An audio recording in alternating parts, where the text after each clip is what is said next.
अस्सलाम वालेकुम। अगर हम टेक्सटाइल सेक्टर पे बात करें तो गवर्नमेंट ऑफ पाकिस्तान ने एक्सपोर्टर्स ऑफ गुड्स को जो इंसेंटिव दिया हुआ था, जिसकी बुनियाद पे एक्सपोर्टर्स को मिनिमम टैक्स रिजीम में फ़ॉल किया हुआ था 1% के टैक्स रेट पे, उसको अब चेंज करके नॉर्मल टैक्स रिजीम में ले आए हैं, जिसकी वजह से एक्सपोर्टर ऑफ गुड्स पर normal tax 29% plus 10% super tax charge होगा।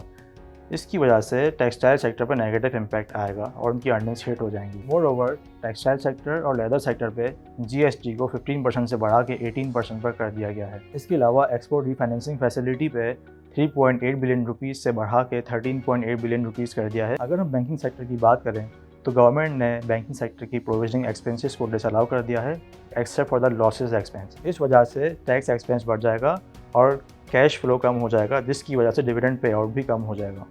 इसके अलावा बैंक्स पर सुपर टैक्स पर भी क्लैरिटी आ गई है, जिस वजह से अब बैंक्स को रेट्रोस्पेक्टिवली टैक्स ईयर 22 का टैक्स पे नहीं करना पड़ेगा, जो कि बैंकिंग सेक्टर के लिए पॉजिटिव है। इसके अलावा हम टेक्नोलॉजी सेक्टर पर बात कर लें तो मोबाइल फ़ोन्स के ऊपर GST normal standard tax charge होगा, जो कि 18% है। अगर हम रियल एस्टेट सेक्टर की बात करें तो गवर्नमेंट ऑफ पाकिस्तान ने टैक्स कलेक्शन को बढ़ाने के लिए रियल एस्टेट पर मजीद टैक्स लगाए हैं। टैक्स ऑन प्रॉपर्टी पर इन्होंने प्रोग्रेसिव टैक्स रेट को इंट्रोड्यूस किया है और उसको 3 कैटेगरीज में डिवाइड किया है: फाइलर्स, लेट फाइलर्स और नॉन फाइलर्स में। इसके अलावा capital gain tax on immovable properties में फाइलर्स के लिए 15% का टैक्स रेट चार्ज कर दिया गया है और नॉन फाइलर्स के लिए प्रोग्रेसिव टैक्स रेट 45% तक चार्ज कर दिया गया है। इसके अलावा 5% एफईडी चार्ज कर दिया गया है कमर्शियल प्रॉपर्टी पे और first buy of the residential property as well. Thank you.